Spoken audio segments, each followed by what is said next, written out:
আমি হালাল মহাপ্রসাদ বলে স্থানীয় দোকানে নাম না জানা তেলে খাজা গজা ভেজে পেঁড়া তৈরি করে ওপরে স্টিকার লাগিয়ে দিলুম মহাপ্রসাদ।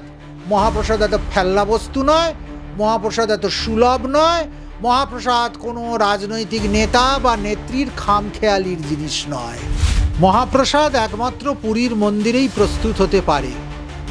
অন্য সমস্ত কিছু প্রসাদ হতে পারে, ভগবানের প্রসাদ, কিন্তু মহাপ্রসাদ যেখানে সেখানে প্রস্তুত হয় না। যে কোনো জায়গাতেই জগন্নাথ মন্দির তৈরি করে ফেললেই তার প্রসাদকে মহাপ্রসাদ বলে চালিয়ে দেওয়া যায় না। ভক্তরা যখন গ্রহণ করেন আনন্দবাজারে বসে, সেখানে জাত নেই, ধর্ম নেই, বর্ণ নেই, সবাই মিলে কি ব্রাহ্মণ, কি ক্ষত্রিয়, কি বৈশ্য, কি শূদ্র, কি চণ্ডাল, এক থালা থেকে তারা প্রসাদ গ্রহণ করতে পারে, এক পাতায় বসে তারা খেতে পারে। এমনকি এই খাবার সময় উচ্ছিষ্টের বাজবিচার নেই।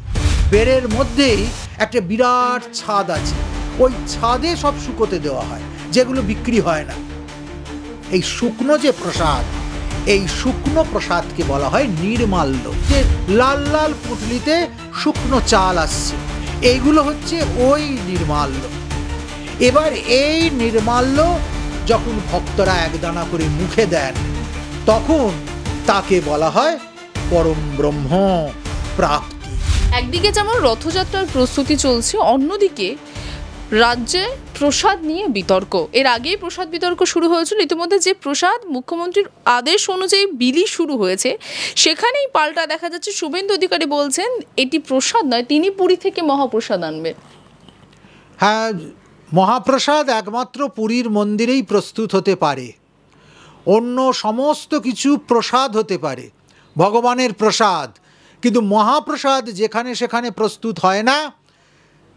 যে কোনো জায়গাতেই জগন্নাথ মন্দির তৈরি করে ফেললেই তার প্রসাদকে মহাপ্রসাদ বলে চালিয়ে দেওয়া যায় না। এর মধ্যে শাস্ত্রীয় কতগুলি বাধা আছে। স্কন্দপুরাণ যদি আমরা দেখি, যেখানে জগন্নাথ উপাসনা পদ্ধতি সুবিস্তৃতভাবে দেওয়া আছে, সেখানে কিন্তু আমরা দেখতে পাব যে 11টা স্তর পরম্পরা অতিক্রম করে মহাপ্রসাদ নির্মাণ হয়। যখন মাঠে ধান হয়, সেই ধান ভেঙে আমরা যেটা পাই তাকে বলা হয় চাল। এই চালকে উড়িয়া ভাষায় বলা হয় অহমনিয়া। এই অহমনিয়া আসে মন্দিরে, তারপর সেটাকে পাক করা হয়, বৈষ্ণবাগ্নি সংস্কার করা হয়, করে সেখানে 6টা ঝিকযুক্ত উনুনে 9টা হাঁড়ি বসানো হয়। সেই হাঁড়িতে চাল পাক হয়। পাক হলে তাকে বলা হয় অন্ন। এই অন্ন বহন করে নিয়ে আসা হয় কাদের দ্বারা? নির্দিষ্ট পাণ্ডাদের দ্বারা।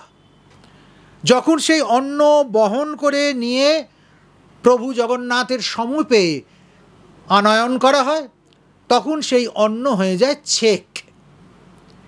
এই ছেককে ভৈরবী চক্রে স্থাপন করা হয়। ভৈরবী যন্ত্রে স্থাপন করা হলে তার নাম হয় ভোগ। এই ভোগ ভৈরবী যন্ত্রে স্থাপিত হবার পর ফুল তুলসীর দ্বারা পূজা পাণ্ডারা তা প্রভুকে নিবেদন করেন। এই নিবেদিত যে ভোগ তাকে বলা হয় নৈবেদ্য, পক্ক নৈবেদ্য। এই পক্ক নৈবেদ্য যখন ভগবান গ্রহণ করেন, দারুব্রহ্ম রূপে রত্নবেদিতে বসে যখন তিনি সেই পক্ক নৈবেদ্য প্রসাদ গ্রহণ করেন, তখন সেই নৈবেদ্য হয়ে যায় প্রসাদ।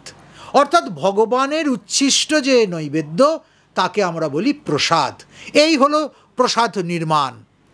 এবার এই প্রসাদ নিয়ে যাওয়া হয় কোথায়?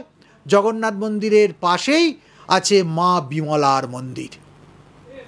সেই বিমলা মন্দিরে নিয়ে গিয়ে সেখানে ভৈরবী কমলা চক্রে পুনরায় সেই ভোগ স্থাপন করা হয়। কিসে স্থাপন করা হয়? সুবর্ণ পাত্রে। এই সুবর্ণ পাত্রে যখন তাকে স্থাপন করা হয়, ওই পাত্রটিকে তখন ত্রিপুর সুন্দরী যন্ত্র রূপে কল্পনা করা হয়, তাতে ওই ভোগটি নিবেদিত হয়। যখন ওটা নিবেদিত হয়, মা বিমলা ওই জগন্নাথের প্রসাদ গ্রহণ করেন, তখন সেই প্রসাদটা হয়ে ওঠে মহাপ্রসাদ। এবার ওই মহাপ্রসাদ চলে আসে কোথায়? আনন্দবাজারে। জগন্নাথ মন্দিরের ভেতরে আমরা আনন্দবাজার সবাই দেখেছি। ওই আনন্দবাজারে যখন মহাপ্রসাদ চলে আসে, তখন তার নাম হয়ে যায় কৈবল্য। এই কৈবল্য ভক্তরা যখন গ্রহণ করেন আনন্দবাজারে বসে, সেখানে জাত নেই, ধর্ম নেই, বর্ণ নেই, সবাই মিলে, কি ব্রাহ্মণ, কি ক্ষত্রিয়, কি বৈশ্য, কি শূদ্র, কি চণ্ডাল, এক থালা থেকে তারা প্রসাদ গ্রহণ করতে পারে, এক পাতায় বসে তারা খেতে পারে। এমনকি এই খাবার সময় উচ্ছিষ্টের বাজবিচার নেই, মহাপ্রসাদ উচ্ছিষ্টও হয় না, জাতি অন্য জাতি তাকে স্পর্শ করে দিলে তা দূষিতও হয় না, তা এত দূর শুদ্ধ। যখন নির্বিশেষে, জাত ধর্ম বর্ণ নির্বিশেষে সমস্ত হিন্দু ভক্তরা মিলে ওই আনন্দবাজারে বসে প্রভুর মহাপ্রসাদ গ্রহণ করেন, তখন সেই মহাপ্রসাদ কৈবল্য হয়ে যায় অভরা। এই অভরা প্রসাদ যা বিক্রি হলো তো হলো, যা ভক্তরা প্রসাদ পেল, ভগবানের ভোগ হলো, যেটা পড়ে রইল তাকে নিয়ে গিয়ে মন্দিরের পাশেই, মন্দিরের চুয়ের মধ্যে, ঘেরার মধ্যেই, বেড়ের মধ্যেই একটা বিরাট ছাদ আছে, ওই ছাদে সব শুকোতে দেওয়া হয়, যেগুলো বিক্রি হয় না। এই শুকনো যে প্রসাদ, এই শুকনো প্রসাদকে বলা হয় নির্মাল্য। আমরা অনেকেই দেখেছি, আশা করি আমরা সবাই দেখেছি, যে লাল লাল পুঁটলিতে শুকনো চাল আসছে, এইগুলো হচ্ছে ওই নির্মাল্য। এবার এই নির্মাল্য যখন ভক্তরা একদানা করে মুখে দেন, তখন তাকে বলা হয় পরম ব্রহ্ম প্রাপ্তি। তাহলে একটা মাঠের চাল, ধান গাছের ধান পরম্পরা বাহিত হয়ে এসে 11টা স্তর পেরিয়ে এসে অন্ন ব্রহ্মে পরিণত হয়। 3টে জিনিসকে খুব মান্য করতেন ভগবান শ্রীরামকৃষ্ণ। এক হচ্ছে গঙ্গা, কলির তীর্থ গঙ্গা, 2 হচ্ছে মহাপ্রসাদ, আর 3 হচ্ছে শ্যামসুন্দর, খর্দার শ্যামসুন্দর। এরা সব জীবন্ত। যেমন গঙ্গা প্রত্যক্ষ তীর্থ, তেমনি মহাপ্রসাদ হচ্ছে অন্নব্রহ্ম, আর খর্দার শ্যামসুন্দর হচ্ছেন চলমান ঠাকুর। তারা আবদার করেন, খেতে চায় এবং ভক্তকে দেখা দেয়।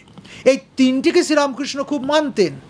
শুধু তাই নয়, একবার ব্রহ্মানন্দজিকে ডেকে বলেছিলেন, যাকে ঠাকুরের মানসপুত্র বলা হয়, রাখাল মহারাজ, বেলুর মঠের প্রথম প্রেসিডেন্ট, রাখাল, তোর ওপরে একটা কালো ছায়া পড়েছে, তুই প্রতিদিন একটু মহাপ্রসাদ মুখে দিস। এই ছিল ঠাকুরের বাণী। ঠাকুর প্রতিদিন একটু মহাপ্রসাদ মুখে দেওয়ার জন্য স্বামীজিকে নির্দেশ দিয়েছিলেন। শরৎ মহারাজ মহাপ্রসাদকে খুব সম্মান করতেন। শুধু তাই নয়, একবার শরৎ মহারাজের শরীর খারাপ হলে তিনি এক নাগারে বেশ কিছুদিন মহাপ্রসাদ প্রাপ্তি করে রোগমুক্ত হয়েছিলেন। এমনই মহাপ্রসাদের মহিমা। শুধু তাই নয়, মহাপ্রসাদ কত বড় মহিমা সম্পন্ন। আগে কিন্তু এই মহাপ্রসাদ, জগন্নাথ মন্দিরের প্রসাদ, যে কোনো বর্ণ জাতি রান্না করতে পারত। যজাতি কেশরীর সময়ে এসে এই নিয়মটাকে চেঞ্জ করা হলো।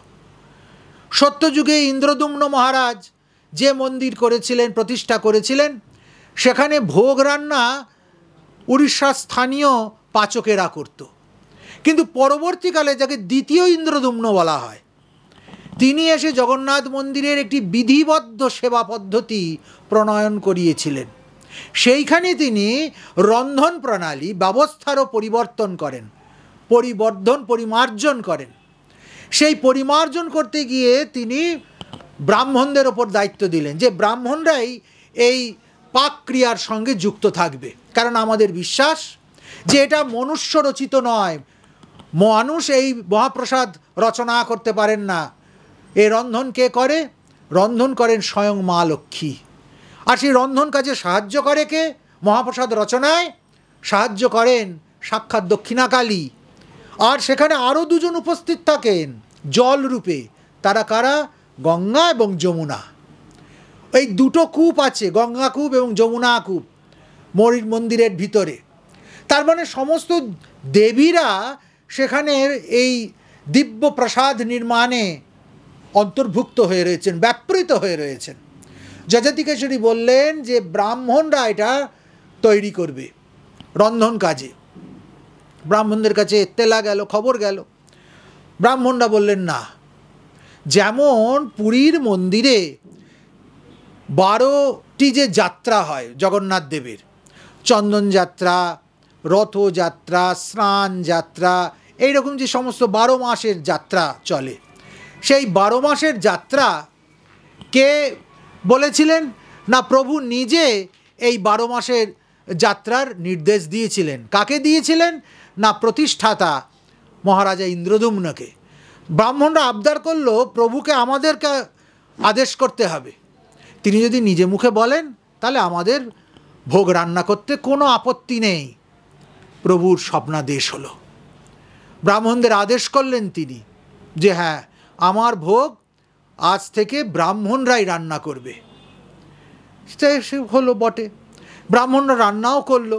কিন্তু সেটা যে মহাপ্রসাদ হলো, তার যে এত মহিমা হলো, বুঝবে কি করে? প্রথম যেদিন এই ব্রাহ্মণ কর্তৃক নির্মিত মহাপ্রসাদ যা প্রভু গ্রহণ করেছেন, যা বিতরণ শুরু হলো, সেই বিতরণ ক্ষেত্রে কোথা থেকে এক মুখ ব্রাহ্মণ এসে হাজির হলো, বোবা বামুন। সবাই বলল হ্যাঁ, এই বোবা বামন যদি এই প্রসাদ খেয়ে কথা বলতে পারে, তাহলে আমরা বুঝবো যে ওই স্বপ্নাদেশটাও ঠিক ছিল, প্রভুরও ইচ্ছা ছিল, যজাতিকেশরী মহারাজেরও শ্রদ্ধা ছিল, আর এই সব ব্যবস্থা সব ঠিকঠাক আছে। এবার ওই বোবা ব্রাহ্মণকে মহাপ্রসাদ পাওয়ানো হলো। মহাপ্রসাদ জিহ্বায় দিতেই আপনি তার বাক্যস্ফূর্তি হলো, এবং বাক্যস্ফূর্তি হতেই সে মহাপ্রসাদের মহিমা কীর্তন করতে শুরু করলেন। এই রকম ঐতিহাসিক পৌরাণিক সমস্ত বিশ্বাস মহাপ্রসাদের সঙ্গে জড়িয়ে রয়েছে। শুধু তাই নয়, এই মহাপ্রসাদ তৈরি হতে গেলে তার সরঙ্গ সংস্কার করতে হয়। 6টি সংস্কার করতে হয় মহাপ্রসাদ নির্মাণ করতে গেলে। কি সেই সংস্কার? কাট। একে বলা হয় মহাপ্রসাদের সরঙ্গ সংস্কার। প্রথম, মহাপ্রসাদ নির্মাণ করতে হবে বৈষ্ণবাগ্নিতে। শ্রীমন্দিরে পুরীতে প্রতিদিন সকালবেলায় বৈষ্ণবাগ্নি সংস্কার করা হয়। অগ্নিকে বিষ্ণু নামাঙ্কিত করা হয় এবং বৈষ্ণবাগ্নি স্থাপন করা হয়। সেই বৈষ্ণবাগ্নিতে যারা শুয়ার বধূ আছেন, অর্থাৎ শুয়ার বলা হয় কাদের? যারা ভোগ নির্মাণ করে। উড়িয়া ভাষায় তাদেরকে শুয়ার বধূ বলে। পাচক ব্রাহ্মণ, সহজ কথায়। এই পাচক ব্রাহ্মণরা ওই বৈষ্ণবাগ্নিতে 9টা হাঁড়ি চাপায়, হাঁড়ির ওপর হাঁড়ি। যা যা দেওয়া হবে একবারে দিয়ে দেওয়া হয়, তারপর একটা হাঁড়ির ওপর আরেকটার ওপর আরেকটা, এই করে 9টা হাঁড়ি বসানো হয়, আর নিচ থেকে আগুন জ্বলে। কিন্তু সবচেয়ে কি মজার ব্যাপার, ওপরের যে হাঁড়িটা আছে সেটা আগে রান্না হয়ে যায়, আর নিচের হাঁড়িটা সবার শেষে রান্না হয়। যেটা আগুনের ওপর বসে রয়েছে সেটা শেষে রান্না হয়। আর এই রান্নাটা করেন কে? আমি একটু আগেই বললাম, মা লক্ষ্মী স্বয়ং। এই হলো প্রথম সংস্কার। দ্বিতীয় সংস্কার কি হয়? শ্রীযন্ত্রের রূপক। একে উড়িয়া ভাষায় বলা হয় ঠাহা মুজুরু। এই ঠাহা মুরুজুতে স্থাপন করা হয় অন্ন, অর্থাৎ ওই স্বর্ণ পাত্রে অন্নকে স্থাপন করা হয়। স্থাপন করবার পর তাকে সংস্কার করা হয়। এটা হচ্ছে তৃতীয় সংস্কার। 22 অক্ষরই পাতাল নৃসিংহ মন্ত্র, তার দ্বারা ওই অন্নকে দূষণ মুক্ত করা হয়। কিসের দূষণ? স্পর্শ দূষণ, পাক দূষণ এবং অন্যান্য দ্রব্যের দূষণ, তার থেকে মুক্ত করা হয়। পাতাল নৃসিংহ মন্ত্র 22 অক্ষরই। এই পাতাল নৃসিংহ মন্ত্রের আবার 18টা প্রকরণ আছে। এই 18টা প্রকরণের মধ্যে মধ্য প্রকরণ থেকে নেওয়া হয় মন্ত্র। সেই মন্ত্রের দ্বারা একে শুদ্ধ করা হয়। শুদ্ধ করবার পর এবার নিবেদন, শুদ্ধ জিনিসই নিবেদিত হবে গোবিন্দের উদ্দেশ্যে। এই নিবেদনের সময় 18 অক্ষরী মানে 18 অক্ষর বিশিষ্ট গোপাল মন্ত্রে তাকে নিবেদন করা হয়। 18 অক্ষরী গোপাল মন্ত্র আছে 18 প্রকার। এই 18 প্রকার 18 অক্ষরী মন্ত্রের প্রথম মন্ত্রের দ্বারা এই অন্ন নিবেদন করা হয় গোবিন্দকে, অর্থাৎ প্রভু জগন্নাথকে।